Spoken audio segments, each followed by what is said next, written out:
Gracias, doctora. A continuación, lectura del dictamen de la Comisión de Admisión de Socios. Adelante.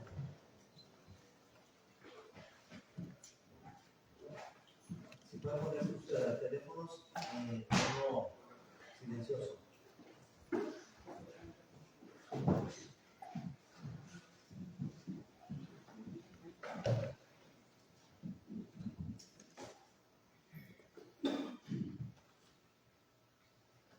Muy buenos días, estimados compañeros, socios de esta Sociedad Navajoense de Historia, Geografía y Estadística, invitados que hoy nos acompañan.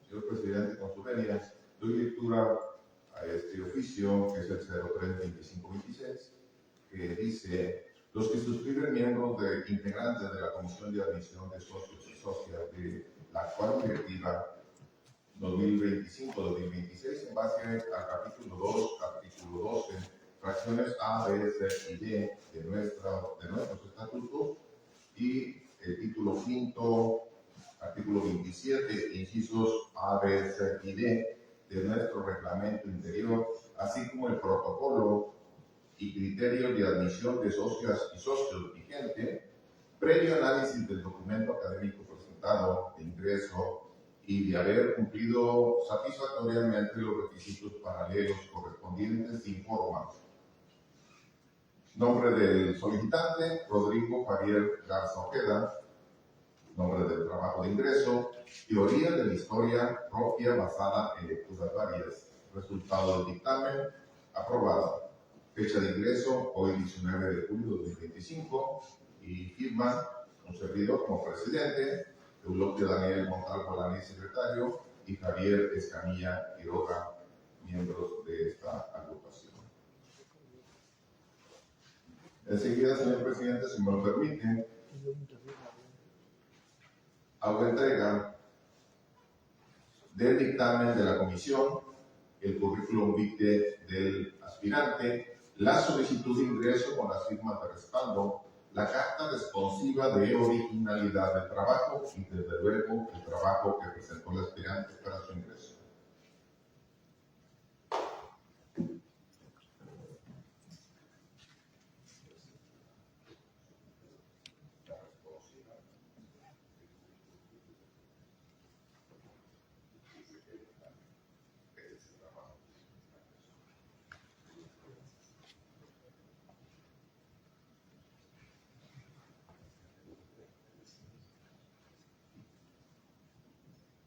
Finalmente, señor presidente, debo informarles y a toda la asamblea, desde luego, que el joven Rodrigo Javier Garza Ojeda es estudiante de cuarto semestre, no, dijo cuarto y quinto ya.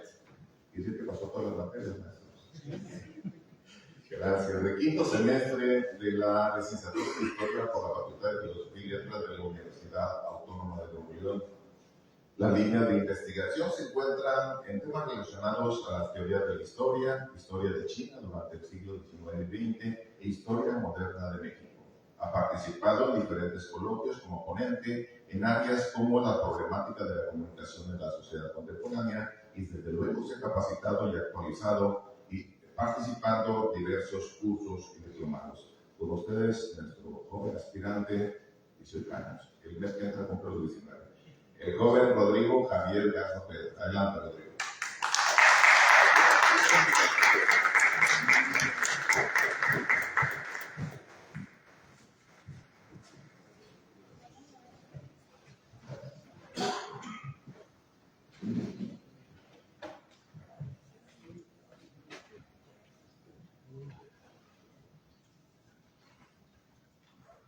Bueno, primero que nada, quería darles la buena mañana, buen día.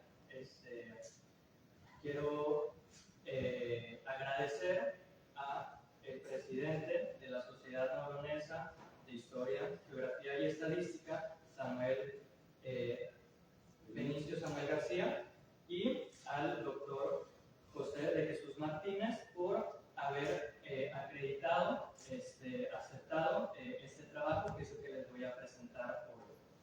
También agradezco a todo el público presente, significa esto mucho para mí, que puedan estar aquí. Vamos a ver, el día de hoy yo les voy a hablar del trabajo teoría de la historia propia basada en lecturas varias. Y no nos debe de causar cualquier tipo de repelús este título tan rimbombante que yo elegí para este trabajo, porque de lo único que voy a hablar en este trabajo es qué es la historia, cómo es la historia y para qué es la historia. Verán, yo siempre tengo la mala costumbre de iniciar por el final. Por eso en mi casa siempre me regañan por iniciar con el post.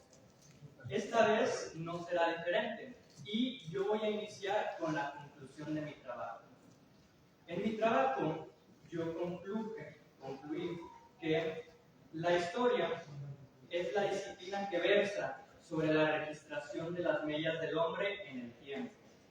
Este registro hace una narración del curso que siguieron dichos eventos y les otorga una explicación, que es condicionada e influida conforme con las contingencias de tiempo, espacio y sujetos relativos a ese hecho estudiado.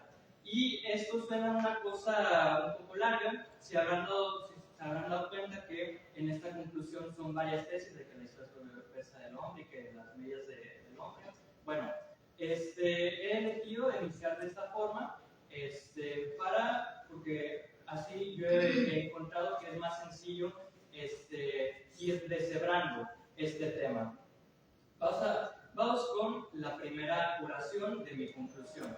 Vamos a ver que la historia es la disciplina que versa sobre las millas del hombre.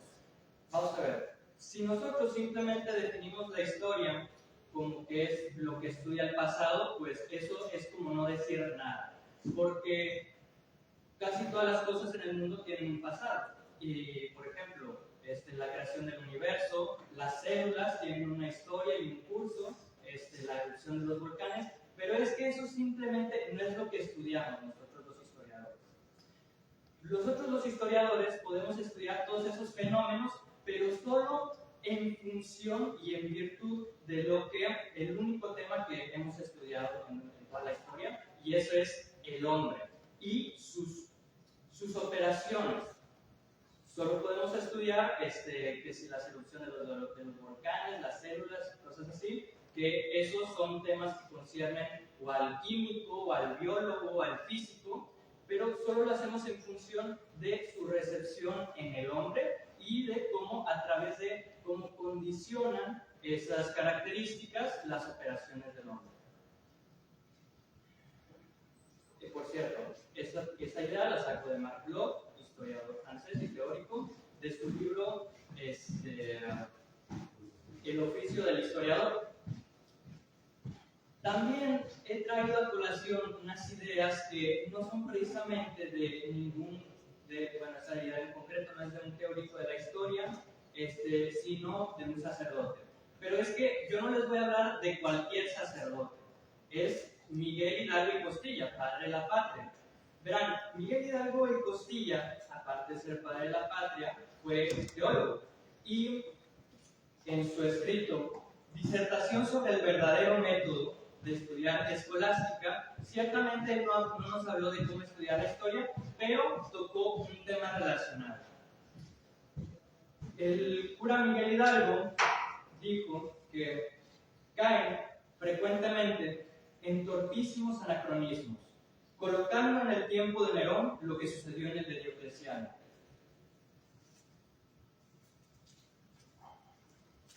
Y otros muchos a este modo, que a más de la culpable ignorancia, sirven de obstáculo para entender estos pasajes. Esto yo lo traigo a colación simplemente a raíz del tema de, la contextualidad. No podemos hablar de historia, ni del hombre, ni de todas las cosas que le afectan para sus operaciones que nosotros registramos los historiadores, si no conocemos el contexto. Miguel Hidalgo lo dijo precisamente a colación de los teólogos que, ignorantes de la historia de la Biblia, hablaban de esta y cuando hablaban simplemente confundían, porque ellos mismos estaban confundidos porque no sabían lo que sucedió en el tiempo de Nerón y en el de Diocleciano. Estos factores contextuales, pues ya los enumeró dos, hay muchos más, Miguel Hidalgo, que es tiempo y personas. Vamos a ver,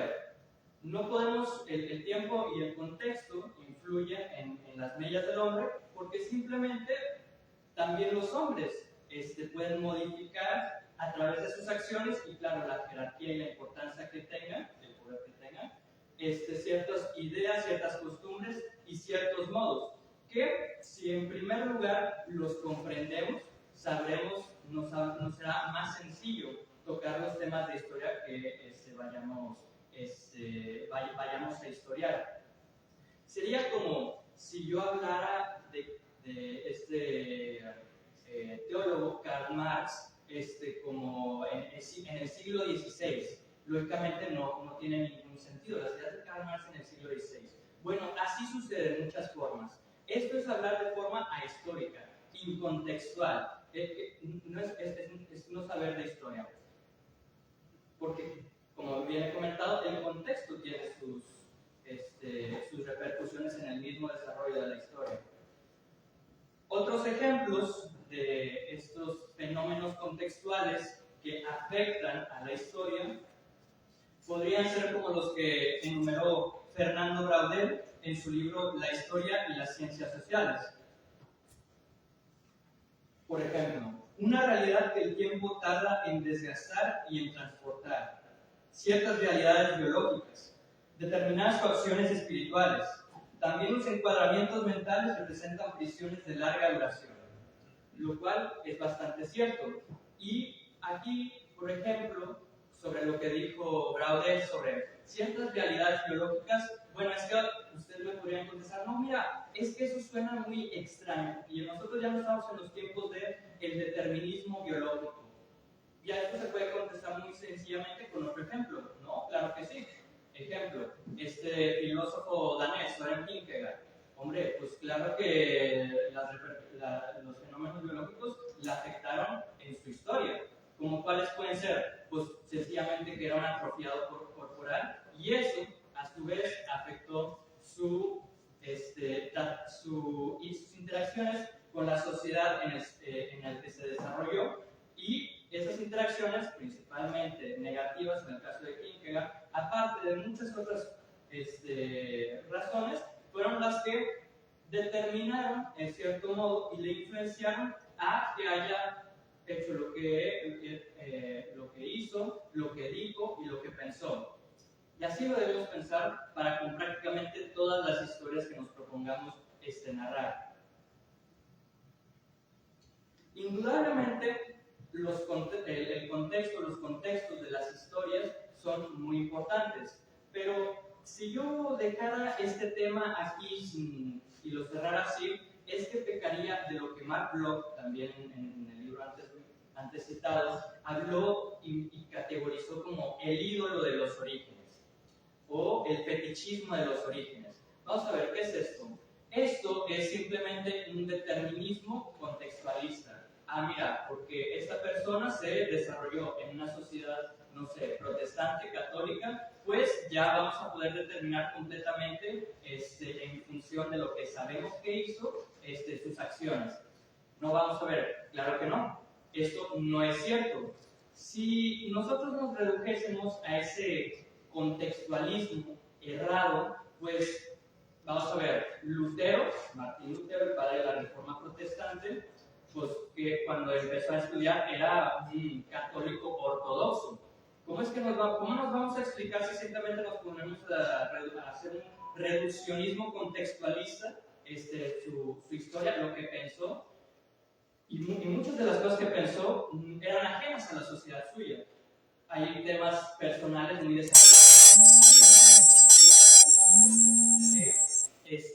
simplemente no se explican por ese contextualismo al cual muchas veces los estructuralistas se reducen a la hora de explicarnos una historia. Claro que no. Por ejemplo, otro ejemplo un poco más rebuscado, la guerra franco-prusiana. Algunos han dicho que la guerra franco-prusiana Alemania la ganó simplemente que porque estaba más industrializada. Hombre, claro que sí, ese es un factor contextual originario que es importante, pero claramente eso no lo va a explicar todo. Es por eso que yo he graficado de la siguiente forma a la historia. Vamos a ver, la historia indudablemente la podemos considerar como una línea, pero no es una línea recta. Vamos a ver, cada segmento de esta línea, de esta recta, es un hecho histórico. Por ejemplo, hecho inicial, no sé, el origen de Lutero. Hecho final, el que nos pretendamos explicar el hecho de que Lutero fue el primer protestante. Bueno, simplemente es que, como he comentado, los hechos iniciales, los contextos son hecho A. Y luego ya hay una serie de contingencialidades que pues surgen de un montón de características. Sería vano que me pusiera simplemente a enumerar todas las que puedan existir, las que afectaron para que en el caso de Lutero se haya hecho protestante. Por ejemplo, ahora podemos hacerlo así con la guerra franco-prusiana y con todas las historias a este modo y que nos pretendamos historiar. Haría yo un gran error si, bueno, hasta ahora a mi juicio ha estado bastante bien esto que he dicho, pero si lo dejara aquí sería indefinir las cosas, pero lo que yo me propongo es definirlas. Vamos a ver, un mito bastante extendido actualmente es que la historia es una ciencia, y esa falacia yo simplemente no la tolero. ¿Por qué? Porque la historia, vamos a ver, primero hay que definir qué es la historia. La ciencia, perdón. La ciencia la podemos definir como el método por el cual se observa algo y luego, ya observado un algo o un fenómeno de ese algo, se le intenta replicar experimentalmente.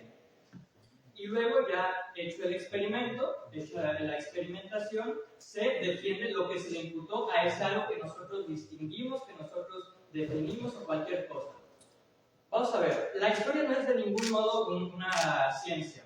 ¿Por qué? Porque la historia únicamente genera conocimiento, ya sea verdadero o falso, de forma lateral, no directa ni experimental, como lo hace la ciencia. Vamos a ver, que cuando un historiador está simplemente contando una historia, que no vuelve a suceder el hecho en sí. No es simplemente posible replicar experimentalmente. Si estamos historiando una batalla, pues no se puede replicar esa batalla. Y no vale con que me digan, no, es que las categorizaciones de las batallas, no. Vamos a ver, que se está explicando ese hecho en sí, no en una categorización. Se puede categorizar indudablemente, pero de eso ya voy más adelante. Cuando uno está hablando de historia, no vuelve a suceder el método y nosotros no tenemos forma para aprender directamente ese hecho o cualquier cosa que nosotros estemos hablando de forma directa. Nosotros lo hacemos de forma lateral, a través de memorias, de documentos, de archivos. Y cuando leemos esos documentos, esos archivos, cualquier cosa, no vuelve a suceder el fenómeno y no lo podemos aprender así directamente de forma tan sencilla como lo hacen los verdaderos científicos, como los biólogos, como los físicos, para precisamente decir, no, es que mira, es que hice estas observaciones, noté que hubo estos cambios en el fenómeno al cual repliqué. No, eso simplemente no existe. Ahora, si la historia fuera una ciencia, lo cual es falso, esto implicaría que la historia, pues simplemente se necesitaría una máquina, pues realmente se necesitaría una máquina del tiempo para poder viajar al fenómeno estudiado y poderlo aprenderlo directamente y no de forma a través de terceros como lo son las memorias o cualquier cosa sobre un fenómeno. Y aún así, si tuviéramos una máquina del tiempo, sería inútil que lo hiciéramos. Porque mira, si vas con, por ejemplo, Napoleón, lo entrevistas para antes de una de sus batallas o después, es que sería ridículo hacer eso porque es que nada más estás contando la historia de Napoleón en esa batalla. Y si vas con un cabo, pues nada más estás contando la historia de ese cabo en esa batalla, un sargento. Y así para con todos los fenómenos de la historia que pueden ser estudiados como históricos. Así que simplemente no. Ahora, este mito de que la historia es una ciencia viene esencialmente claro que hay una larga, un poco larga, no demasiado, línea de filósofos y tal que han llegado a esta ocurrencia. Pero principalmente el que lo ha ideado así ha sido Karl Marx. Verán, Karl Marx simplemente definió la historia como una ciencia y se definió así y muchos otros de su prole como científicos sociales, simplemente que porque se dedicaron a, mediante un método que los hay varios, registrar un único fenómeno o a lo mucho varios. Vamos a ver, eso simplemente juega en favor de Marx y en favor de legitimar a través de una mentira lo que viene siendo su delusión política, que tiene una clara forma teleológica. Vamos a ver, Karl Marx es el que impuso un poco, no impuso, sino que cosechó este dogma, directamente este dogmatismo de que la historia es una ciencia. ¿Por qué? Porque Karl Marx dijo, bueno, es que yo soy científico y todos los descubrimientos que yo he hecho, pues son ciencia. ¿Y cómo vas a estar en contra de la ciencia? Esto también incluye a su teleología. ¿Qué quiero decir con su teleología? Pues su proyecto político. Karl Marx básicamente dijo, es que mi proyecto político, delusivo totalmente, es una ciencia. Y por eso cualquiera que se lo oponga, hombre, pues está opuesto al dogma actual que es la ciencia, entre comillas. Vamos a ver, esto no es así, ni la historia es una ciencia, ni Karl Marx es un científico que más bien es una suerte de teólogo. Y a esto que he dicho únicamente se me puede decir, no, mira, es que lo que tú dices es tu opinión. Bueno, ya si vamos a empezar con eso, pues es que eso nos lleva a un callejón sin salida. Decir, es que no, es que eso es tu opinión. Y Karl Marx está todo bien y yo me abstengo a lo que digan los científicos. Pues van a ver que no, porque en primer lugar, es decir, es que esa es simplemente tu opinión, esa es directamente una falacia, la falacia inmanentista, la cual consiste en decir, el hombre, a pesar de que está en la realidad, no puede entender nada de ella. Y luego, esto se adereza con el dogmatismo de, no, es que mira, lo dijeron los científicos, o el dogmatismo democratista de, no, mira, ya que todos estamos acá, si nosotros opinamos esto, entonces es que es verdad. Ninguna de esas tres falacias es verdadera. En primer lugar, el dogmatismo científico. Vamos a ver, que las ciencias no son categorías de estudio cerradas, monolíticas. Todas las ciencias, todas, tienen un montón de teorías que se contradicen entre sí, y métodos, y se los puedo demostrar. Tengo acá una pequeña página, una pequeña lista, bueno, de la creación del universo, teoría del Big Bang, teoría del universo oscilante, y muchas de este modo. Conductismo, nombre, si se diga. Está el estructuralismo, está el conductismo, está se me fue el nombre, perdón. Bueno, teoría de la evolución biológica, está la macroevolución, la microevolución y muchas otras a este modo. La teoría clásica darwinista, que todavía se defiende. No es que les estoy trayendo a colación reliquias del pasado, no. Todo esto está, y incluso podríamos ir a la misma ONL y preguntar, y claro que nos van a venir a decir ejércitos de científicos de, no, esta teoría es la verdadera ciencia. Pues claro, pues vamos a ver, si hay verdaderas teorías que se erigen a sí mismas como la única verdad de un solo hecho o fenómeno, pues es que todas esas teorías son o todas falsas o todas verdad, lo cual es imposible. Solo puede existir una para todos los fenómenos. ¿Por qué? Porque simplemente sucede que existen teorías que están opuestas entre sí en sus fundamentos, en sus axiomas, en sus planteamientos. Así que este dogmatismo, que es prácticamente la falacia de autoridad, no quieras que yo sepa a los científicos, no es nada. Y para la ciencia tampoco, para defenderla a la historia como ciencia tampoco. Porque simplemente, si me voy a la economía, pues si voy con los marxistas me van a decir que su teoría de la economía es la verdadera, y si me voy con los liberales me van a decir que su teoría de la economía es la verdadera. Son estas cosas, la ciencia evidentemente tiene sus capacidades reducidas. Lo único que se puede resolver a través de la ciencia es, como ya lo dije, a través de la experimentación, y si también está el problema de que, bueno, ya existe la experimentación, pero ¿entendiste realmente ese experimento? Porque una cosa es el experimento y otra cosa es tu conclusión, o que tú hayas concluido, o las deducciones que hayas tenido. Ahora, sobre el dogmatismo democrático, esta es una falacia.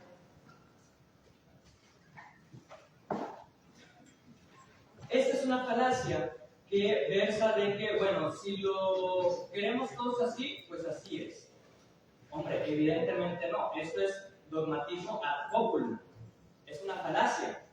Ahora, sobre lo que dije del inmanentismo, el inmanentismo se puede, esto que dije de que no, es que esa es tu opinión y todos tienen una diferente. No, miren, es que eso se puede refutar simplemente yéndome al inmanentismo, al propio inmanentismo. El inmanentismo tiene una paradoja. Vamos a ver que todo es subjetivo y no hay verdades objetivas, pero la misma proposición del inmanentismo es que esa es una verdad objetiva o última, absoluta, o es subjetiva. Si es subjetiva, no importa y se refuta a sí misma, pero si es objetiva, se contradice con la misma, con la misma oración.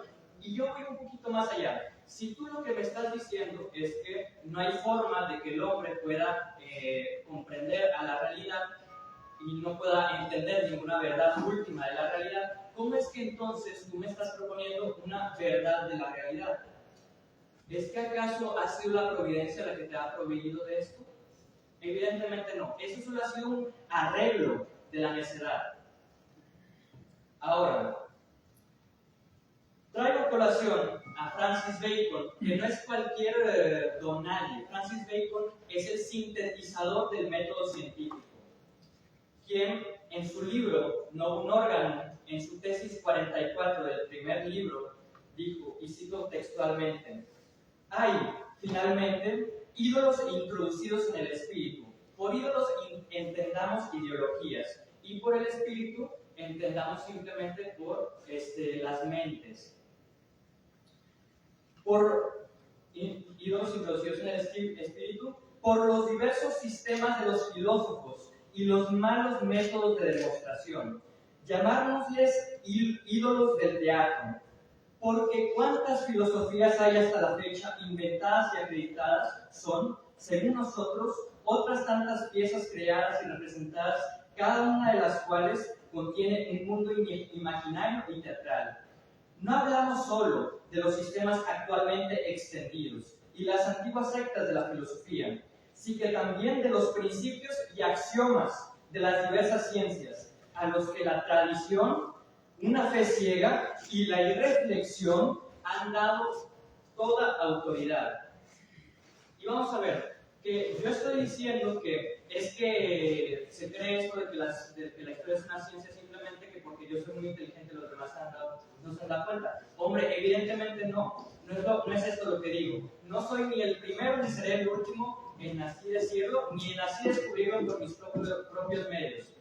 Pero soy el primero que lo está diciendo aquí. Y como las cosas se deben de defender, yo he venido a defenderlas. Vamos a ver. Y cito también la tesis 33 del primer libro del Novum Organum. Preciso es decirlo con franqueza. No se puede emitir juicio acerca de nuestro método ni acerca de los descubrimientos por él realizados, en nombre de las prenociones. Pues no puede pretenderse que se reconozca autoridad como aquello mismo que se quiere juzgar. Yo no pretendo reconocer autoridad a aquellos que los que quiero juzgar, no por arreglo de la necedad ni alguna patología, sino por arreglo de la lógica, que es la que todos simplemente tenemos, pero ya sea que por tiempo no se da la reflexividad necesaria. Ahora,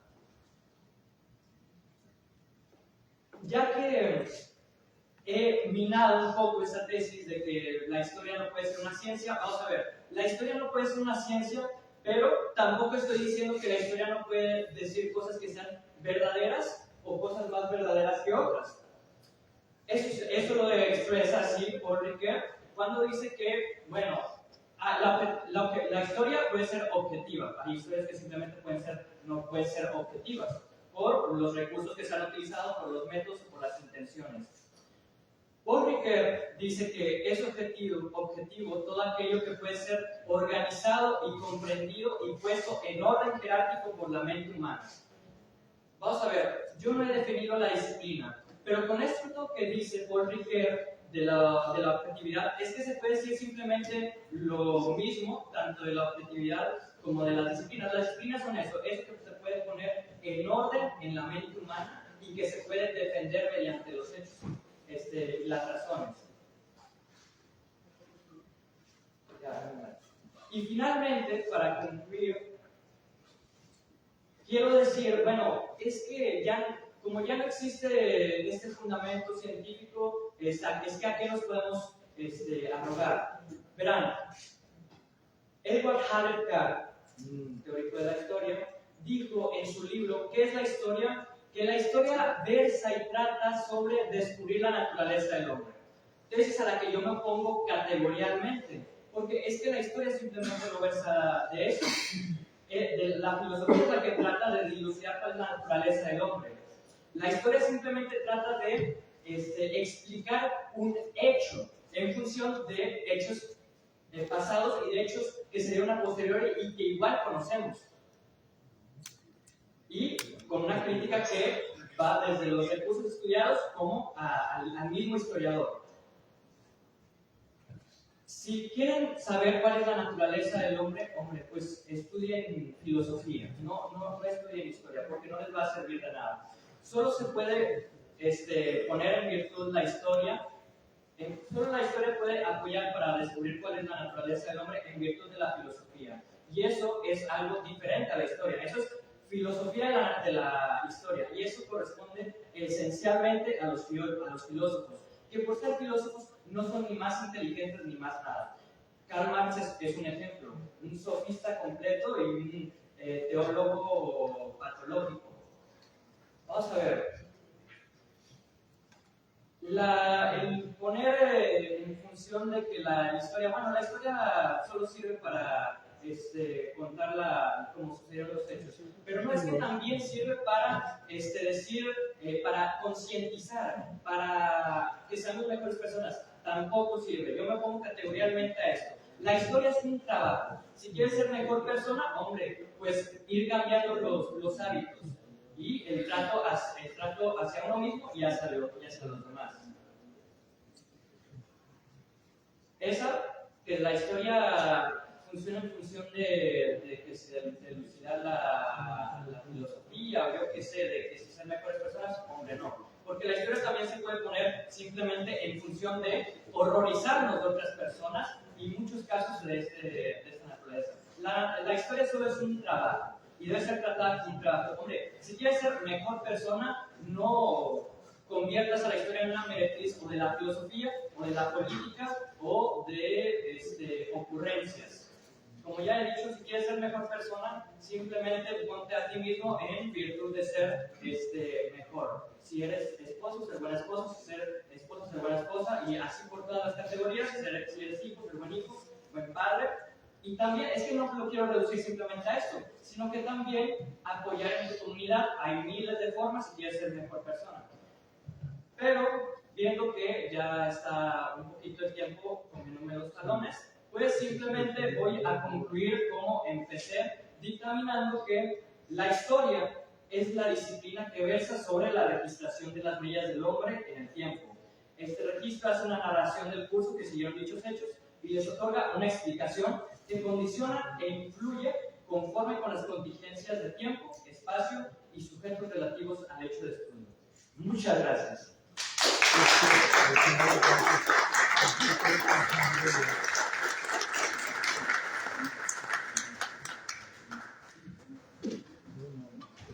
Agradecemos el trabajo de exposición del joven Rodrigo. Bien, continuando con el orden del programa, solicitamos que pase a este presidio para dar respuesta al trabajo de ingreso por parte del socio Eulogio Daniel Montano Alanís. Adelante, por favor.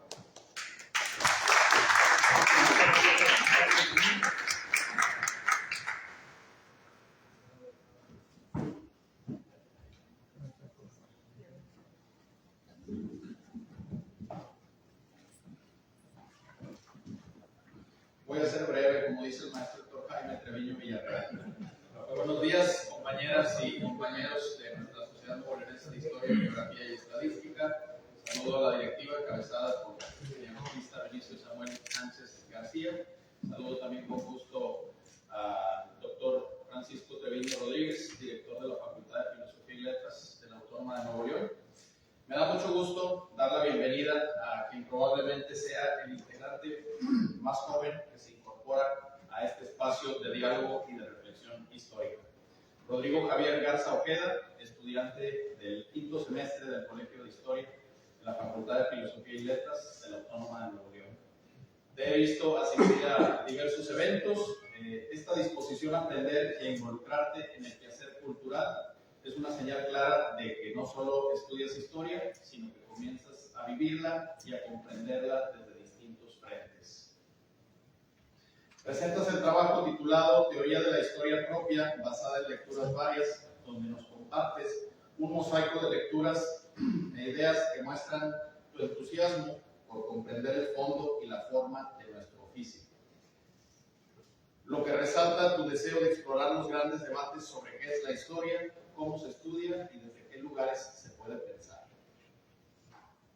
Me da un gusto especial saber que cursaste la materia de Teoría de la Historia con el doctor José Luis Cavazos Sarasúa, quien también fue mi maestro en esa misma asignatura. Algunos de nosotros comenzamos el camino de la historia teórica con esa guía y hoy te toca dar tus primeros pasos acompañados también por esa tradición.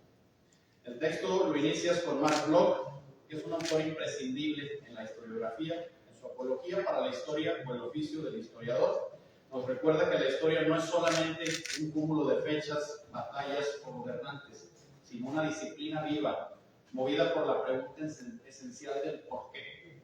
Y que el historiador, lejos de ser un simple narrador del pasado, debe ser un intérprete del tiempo humano.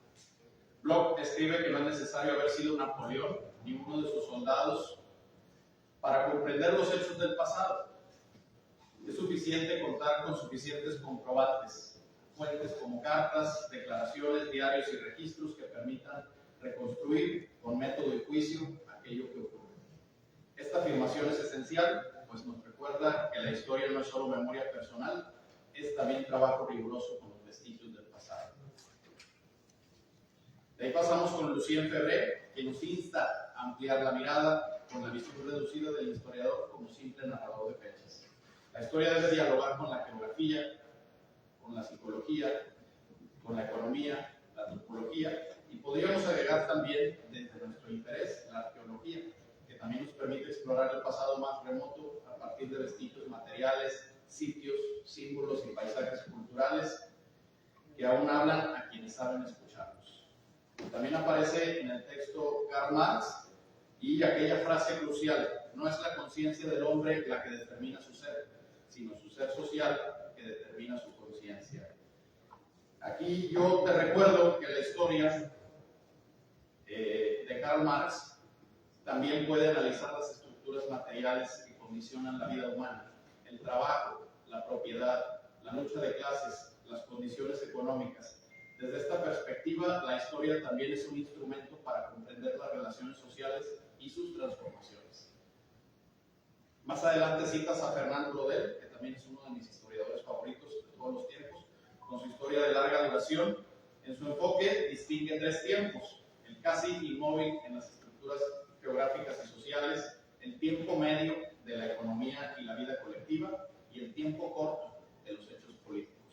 Esta mirada nos enseña que los procesos históricos más profundos a menudo se desarrollan lentamente bajo la superficie de los eventos visibles, como ocurren las transformaciones transformaciones culturales en los sistemas agrarios o los modos de vida rural, que muchos de ellos hoy en día aún son observables.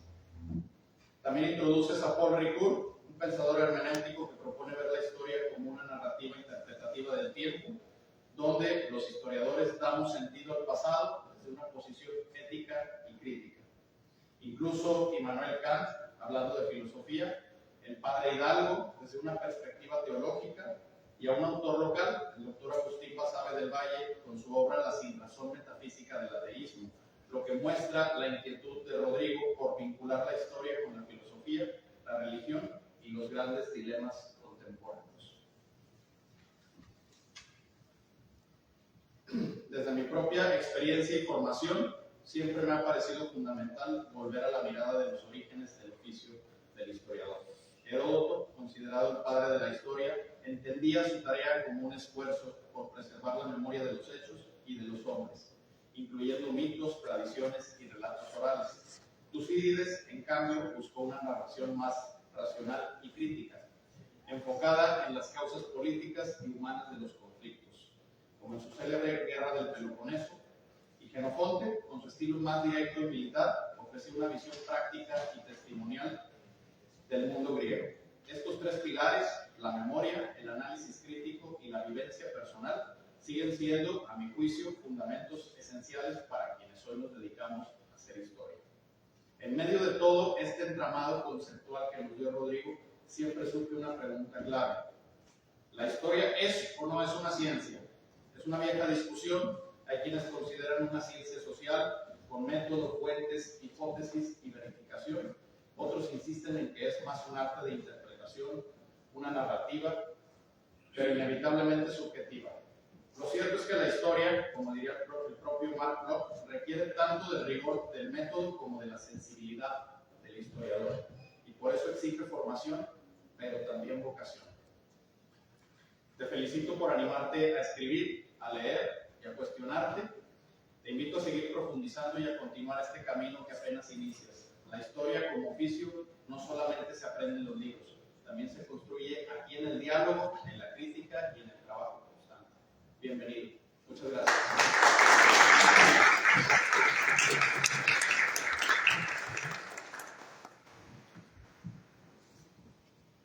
Hemos escuchado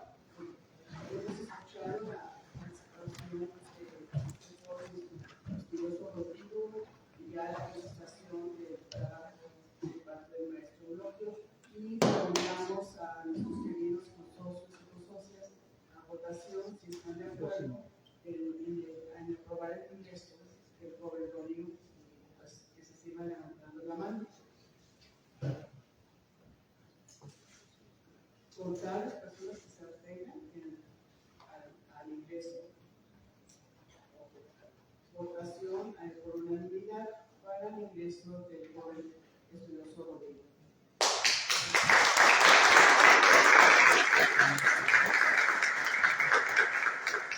Bien, y continuando con el orden del programa, ahora pasamos al punto 6, toma de protesta, entrega de constancia e imposición de veneno. Le pedimos al joven Rodrigo que suba, por favor.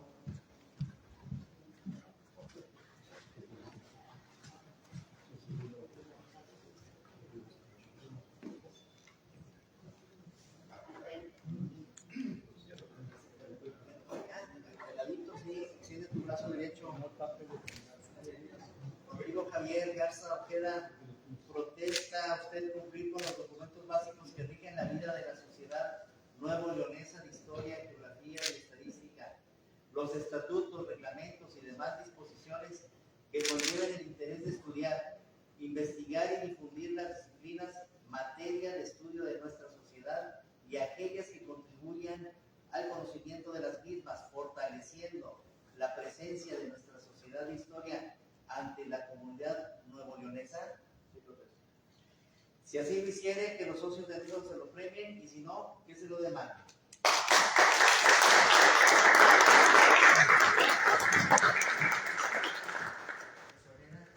Temporal, te va a poner la venera, que debe demostrar en todas las instituciones.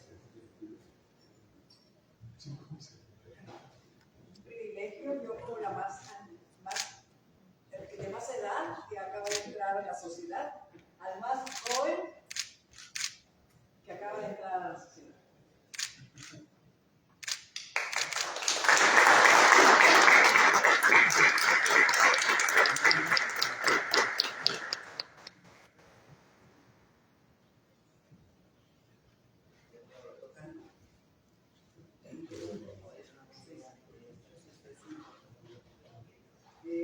También puedo darle lectura. Dice, Sociedad Nuevoleonesa de Historia, Geografía y Estadística AC, fundada en 1942, Junta Directiva 2025-2026, otorga el nombramiento de socio de número a Rodrigo Javier Garza Ojeda, número 65.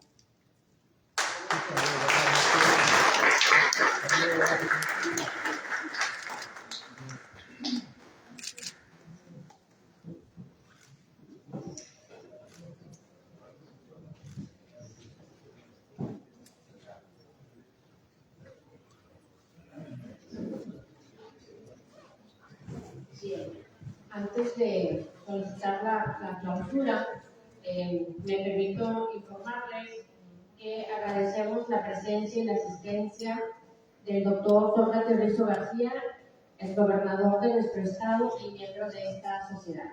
Muy buenos días.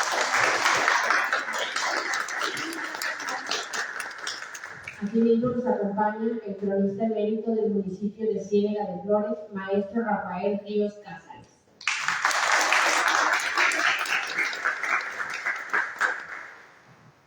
Y ya para finalizar, pues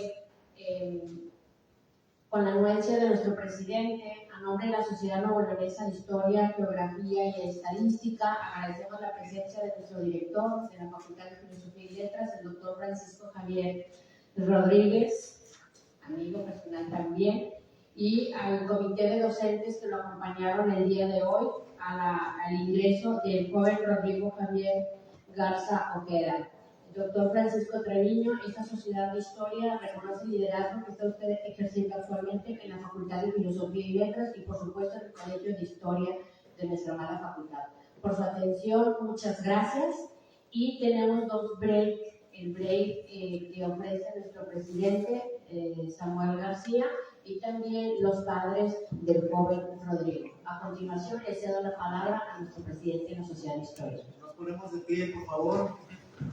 Siendo las 11:40 de la mañana, doy por terminados nuestros trabajos. Pasamos al brindis del ciclo. Primero la foto. La foto. Primero la foto. El brindis del ciclo. La foto, maestro.